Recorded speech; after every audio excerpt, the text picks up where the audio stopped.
عليكم البنات ومرحبا بكم عند الحكوات يا حياة في قصة جديدة تهبل ولا أروع. قبل ما نبداو صلوا على حبيب المصطفى فضلا وليس أمرا دعموني وهيا بنا نبداو في القصة تاعنا تاع نهار اليوم. أنا ترجع لصيف 2023 بالضبط نهار تزوج خالي.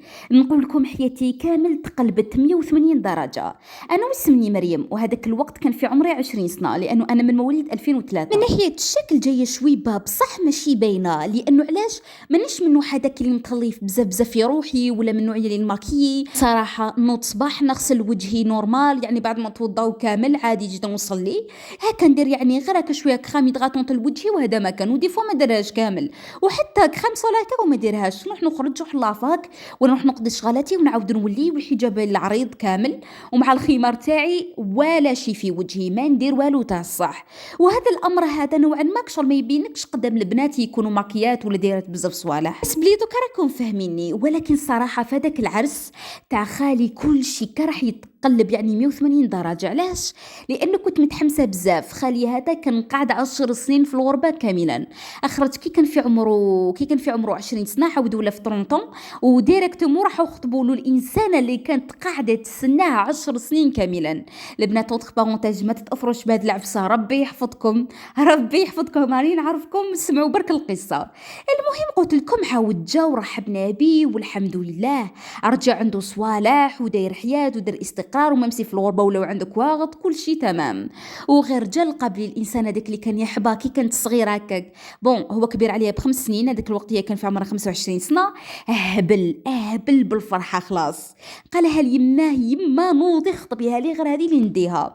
وفينالمون قبلوا لان الطفله هذيك ما شاء الله ممسي السمعه تاعها الصيت تاعها قدام الناس بسم الله ما شاء الله من ناحيه الزين ما شاء الله مكمله قرايتها وكل امورها تمام. وانا نقعد نشوف اختي نقولها سمعي مش كي كنت تسنى في خالي كانت قاعده غير تكمل في قرايتها وخلاص. وكي جا عاود رجع لقاتها سبه وتبدا تضحك هي تاني. المهم كنا نخمو وخلاص. قلت لكم كنت متحمسه للطرف وخلاص. هاد المره قررت انه نخرج هيفا وهبي التي بداخلي. خصني ندير مكياج سموكي اللي يبيني قراف زله ونخصني نجيب كشغوب هكا تكون تاع الصح تكون فتنه تكون عفسه شباب بزاف. بون ممسي العرس حنا ما نديروش ميكس نديرو غير بين النساء. حتى انا تحمست. المهم هكا اللي صارت بالضبط قبل عرس خالي وين كنا قاعدين نوجدو كامل خيط جبه قبايله كشابه. وثاني خرجت مع اختي وين كنا قاعدين نطرقونا كشويه باش نلقاو غب شابه. عاد خالي لا فيريتي فرحنا بزاف بيه وفرحنا كي راح يتزوج. وفينالمون لقيت انا واحد لا غوب كانت تتهبل كيما تاع لي برانسيس. ما نكذبش عليكم شريتها انا فرحانه بصح كي وصلت للدار ماما قالت لي شنو هذا. قالت لي خص غير تخرجي البوب كيما هادي باش يديروك جرنان. قلت علاش ماما شابه بزاف. قالت لي قصيره بزاف. قلت واش لا قصيره بزاف نورمال البنات كامل راهم يلبسوا. قلت لها لو كان نشوف فيهم بعدا بنت خالتي شهره يعني كي تجي خلاص راح تكون فريمون لبست عفسه مينو تكون تلبس غير العفس يعني هي اصلا موالفه تلبس صوالح قصار بزاف وكامل. المهم بالسيف لا قنعتها ولكن في الاخر قنعتها يعني الحمد لله. في الاخر اقتنعت وقالت يلا ماشي مشكل هذه المره برك ولكن مره واحده اخرى ما تلبسيهاش الا اذا رحتي لدراجل. قلت لها ماشي مشكل لبسها في دراجل اللي وراه المشكل تاني. لا غوب قلت لكم كانت قصيره كانت في البلو هكاك الفوق كانت كامل كورسي يعني كانت هذاك النوع اللي مزيره كاع الصدر ومن تحت كشغل برانسيس وهي قلت لكم جيتني ميم با على الركبه يعني قصيره تاع الصح. المهم كنت فرحانه بزاف وزدت لها دي طالون في البلون ويا ربي دي طالون تري سامبل ما فيهم والو غير الخيط هذاك منا اللي يبي تربط والخيط يعني اللي يشد ليها هكاك شغل رجلي باش ما على بالكم يشد لي رجل يعني حاشاكم. هذا ما كان. المهم كنت فريمون قنبله مع انا كنت متوسطه في الطول. بون لا طاي تاعي متوسطه ثاني مايش يعني مانيش سمينه بزاف ولا يعني متوسطه في كل شيء. خرجت نهبل كنت حابه قلت لها لماما نروح للحفافه ولا قالت لي والله غير والو. قالت لي الميزانيه راهي صفر. قالت لي دبري راسك عندك ماكياج شوفي كيفاه ديري. المهم في الاخر صاحبتي هي اللي قررت انه تماكيي لي. قالت لي ماشي مشكل انا نماكيي لك بحكم هي كانت تعرف بزاف هاد الصوالح وعندها بزاف ادوي تاع الماكياج وكامل. المهم الحماس عندي كان مليار. يا مثلي كنت نروح قبل كامل عادي الامور كان تمام كنا قاعدين نوجدوا وكامل قبل يعني كي كنا نوجدوا في الحالة يعني نورمال، وميم سي ماني كانت جاية من النوع يلي قافزة على روحها، ودايمًا هي اللي تبغي تروح دير وتروح تجيب وكامل، علابالكم النوع هذاك تاع اللي جامي تاع يا ماني هكاك الشينوية تاع الصح. داك النهار يلي نهار يعني دار العروسة اللي يديروا العرس يعني قصدي حنا وين نروحوا نديروا لها الحنة وكامل، جو سي باسكو من عاداتكم وتقاليدكم نتوما ثاني هكاك شغل نهار قبل ما نجيبوها نروحوا نديروا لها الحنة. المهم كنت أنا متحمسة، رحت لبست لا روب كابيل هذيك الله وسرحت شعري، ما كانش طويل بزاف كان متوسط وكان يعني شوي صافا جبدته كامل يعني استرت على كامل الفضايح تاع شعري، وخرجت شابة نهبل ودرت شوية مكياج ورحنا. لا فيريتي فرحنا بزاف وميمسي يعني دار تاع الطفلة هذيك ما شاء الله تبارك الرحمن بمعنى الكلمة، غير وصلنا لتما تصدرنا الله درنا وكلينا وشربنا وشطحنا وبعدها ولينا غدوين من داك نصباح يعني نهار جديد وكامل نصبح بكري. بون كانت اصلا ماني موسيك شغل حباباتها باش يجوا يعاونوها باش طيب كيما راكو تسمعوا حنا ما نمدوش العيبه داك برانيه باش يطيبوا لنا الا ماني وصحاباتها، يعني هذوك ماشي تقولوش برانيات، هذوك تاع الدار يعني نقدروا نحن نخرجوا حنا برانيين ولا برانيات، وهذوك لا من سبع المستحيل هذوك صحابات ماني تقريبا دوكا فهمتوني كيفاش. اي قلت لكم نضنا وانا خلاص وحضرت فيها تحميمه ديريكت وبديت نوجد في روحي نو هكاك شغل في الاول وكامل شغل كنت قاعده نعاون فيهم شويه بشويه ولابسه نورمال جبه تاع الدار. كان تما ولد خالي يعني قصدي صراحه ماشي ولد خالي برك كانوا بزاف، كانوا ولاد خالاتي ثاني وكامل، وصراحه كانوا كامل في العشرينات يعني اللي ديبو تاع العشرينات كامل الله يبارك، وكاين بزاف اللي كانوا متساويين في العمر ميم سي خويا كان بيناتهم. المهم انا ما شفت حتى واحد كنت قاعده غير نوجدوا كامل، حتى بعدها كشغل بداو نسيجوا كامل. انا قلت لكم كنا راح نديروا كل شيء في الدار، قلت لكم ميمسي برا كشغل كانوا قاعدين يوكلوا في رجال وكامل، ولكن انا خليتهم لانه كانوا بزاف خالاتي وكامل تما. قلت خلاص مع انه ماني باردون قاتل روحي، ولكن انا ما ديتهاش كامل فيها. قلت لها خلاص دوكا نروح نوجد في روحي. رحت دخلت الشومبر الله رحت لبست لا روب تاعي لبست لي صوندال خرجت نهبل وبنات خالاتي كيف هي. بعدها بدا الدي جي بدا كشغل يتيستيو في الدي جي وكامل وانا تحمست. رجعت هكا في بنت خالتي كنت السبع الاغنيه نحبها يا البنات مهبوله. انا نموت على حفصه واسمها الراي، نموت على حفصه واسمها الراي هذاك تاع الغرب لا هبله تاع الصح عليه. المهم قعدنا هكاك قعدنا شغل نشطحوا غير وحدنا في الشومبره. بعدها عاودوا طفوا دي جي قالوا مازال شويه نزيدوا هكا ساعه تقريبا نشعلوه. انا قلت لهم علاش نحيتوا لنا لوفيونس.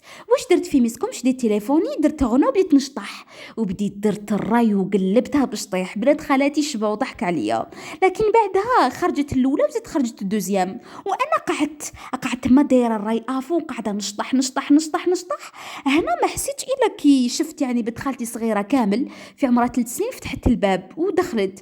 قلتها اربع روحي قلتها من بعد نجي. قالت لي ماني راهي تعيط لك. قلتها ماشي مشكل دوك نجي. المهم خرجت ولكن خلت الباب مفتوحه وانا مقلبتها باش طيح. قاعده غير نشطح ونشوف في روحي في المرايه وقاعده نعاود مع المغني تقول تيك توك. خلاص قاعده غير غيسه. ثم في هذيك اللحظه ما نحس الا بواحد هكا طبع الباب يعني سمع طبع الباب وكما درتش وما نحس الا بواحد جبدني ليه في ميسكم ويا ربي محمد وهذا يكون وليد خالي. خلاص انا تمت جمد تاع الصح هكاك شغل شد لي هكا يدي خلاص وقربني هكاك شغل قصدي هو كان مقرب انا ما فهمت فيها والو. قاعده غير نشوف قلت واش بيك باحد واش بيك وين قاعده غير نشوف فيه وين قال لي ايه راكي دايره جويه وين انا قلت نحي يدك باحد واش جابك لهنا واش جابك الشمره تاع البنات وين انا هو شاف ياك شغل ساكت ما قاعد يقول والو غير انا قاعده نحي كفيتو وقاعده غير نخلط في الهضره ما حسيتش كامل واش قلت في ديك اللحظه صراحه خلط كامل جدها. لكن هو ما بغاش يسرح لي نهائيا قال لي والله غير نديك مرتي وتكوني حلالي غير هاد الشطحه تشطحيها لي في الدار تشطحيها لي في لا. انا قاعده غنشوف فيه وبتشوكيه تاع الصح بيسك هذا محمد هذا بيني وبينه انا شغل بيناتنا قصدي 3 سنين. هو ما يقراش يعني صراحه خدامه كامل بصح شغل جامي كانت صار بيناتنا ولا عفسه هكا. مع انه ما نكذبش عليكم هو مع مرور الوقت بون كي كان صغير ما كانش شباب بصح دار لا فورم وكامل على بالكم كي واحد يكبر يلتب روحو كيفاش يولي واحد يدير قلوة برك عارفين كيفاش كان يهبل يقتل بالزين. وما فهمت ما فهمتش شنو قصرة في هذيك اللحظة صراحة. بعدها انا قعدت غير نشوف فيه، قلت له يلا نحيدك وبركة مبسالة، عاد لو كان تجي ماما وتلقاك هنا وتشوفنا هكا في هذا الحال راح يفهموا العفسة غلطة وانا راح نروح فيها. قال لي يفهموا واش يفهموا جو فيش. انا هنا تقلقت، قلت له اواه انت راح تديني التهلكة تاع الصح يا وبعد تخرج عليا يلا. ومن بعدها هو بدا يضحك قال لي اوكي مقتي راني خارج. قلت له باردون، مرتك وش مرتك هذه تاني؟ روح قيلني، روح وليدي، روح خطيني روح. وين هنا هو خرج انا خلاص انا تجمدت في بلاصتي يا جماعه. انا عمري ما هدرت مع طفل، يمكن صح على بالكم هذيك الجو تاع الليسي وكامل ولا تاع السيام، بصح انا جامي هدرت مع طفل وجامي زعما بعيد ان شاء الله بعد تصوري طفل ولا، لانه عارفه انه هذا الامر اكبر غلطه تقدر ترتكبها الطفله تاع الصح، والا وحده جايحه في راسها اللي ديرها تاع الصح. وما كان لا تلقى يسباني منا لين ما عنده ولا هم يحزنون تي قليله مبادئ هذه من الاخر. وهذا العفسك شغل متيقنه من الداخل مليار بالمية منها، وعلى بالك شغل ما كاش نقاش في هذا الموضوع نهائيا. ولكن عفسه اللي صرات هذه طك شغل ما لقيتلاش كامل تفسير فهمتوني. هي بعدها ما قعدتش نخمم بزاف لانه دخلت ماما قالت لي نوضي، قالت لي خلاص راهم جاو العباد قالت لي خرجي. انا خرجت تما وبنات خالاتي روماركاو وقالوا لي واش بيك واش كاين مريم؟ قلت لهم اسكتوا بعد نحكي لكم وخلاص. هما روماركاوني شغل بلي كاين عفساكه صا بابا ولا كي حكيت لهم طردقوا بالضحك قالوا لي يا بنتي صاي السيد عشقك، قالوا لي صاي ما كاين والو والله غير هذاك ما خصني الا واحد يطيح فيها عشقه وبديت نضحك. المهم كملنا تماك شغل الخدمه كامل وقعدنا نوزعوا في صوالح هكا، وبعدها قلبناها باش طيح نقول لكم قلبناها باش طيح. وزادوا غير يديروا لي فيه وري منار ولا نعشق هذاك المغني تاع الصح فريمو لغنا تاع الراي تاع الغرب. قلت لكم نعشق تاع الصح وقاعده غير نقلب وقاعده غير نشطح. وبعدها دخلت العروسه وكامل ومسيت دخل خالي كان فرحان ويا ربي الحاله فريمو كانت مقلبه. وفي الاخر زادوا دخلوا ثاني ممسي دري تاع لا فامي والسي محمل هي قاعد يشوف فيا ويعكر. وين هنا قلت يا ربي وستر هذا الانسان ما بيش وين تروح. المهم بعدها نقول لكم بعد ما خلص العرس يعني كامل بينا جوزنا صراحة عرسي ماشي يهبل فتاك تاع الصح، عفسة ما تتعاودش. عاودنا ولينا للدار وبدات ليها تمر بصح انا نسيت هذاك الموضوع. الا السي محمد ما نساش، السي محمد بعث يماه باش تهضر مع ماما وين قالت لها يماه يعني ماما نجو نحطوا عليها اليد وغير تكمل يعني تدي واسمه تدير ليسونس تاعها وكامل نجو نخطبوا. انا هناك شغل في الاول ما عندي ما نقول شغل ممسك كنت خايفه وقلت نخاف يعني بابا كش ما يقول ولا يتوسوس فهمتوا راكم عارفين كيفاش. عاد انا قلت لكم عندي هذه المبادئ فيا انا ما نقدرش شغل نستغنى عليهم هكا برك. ولكن فينا مو العكس بابا فرح قال لي طفل هايل مربي عاقل، قال لي علاش ما تمديش كيما يقولوا علاش ما تقبليش يعني وين على بالك العروسه تكون مليحه واذا تعرفتي عليه يعني فتره الخطوبه لقيتيه ماشي مليح راح نبطلو ماشي مشكل بنتي. صراحه بابا انسان فريمون متفاهم في هذه العفسه هذه ودائما يديفوندي عليا فهمتوني. ميم سي مزير معايا في الدار بصح في عفسه كيما هذه جامي زعما يظلمني ولا فهمتوني كيفاش.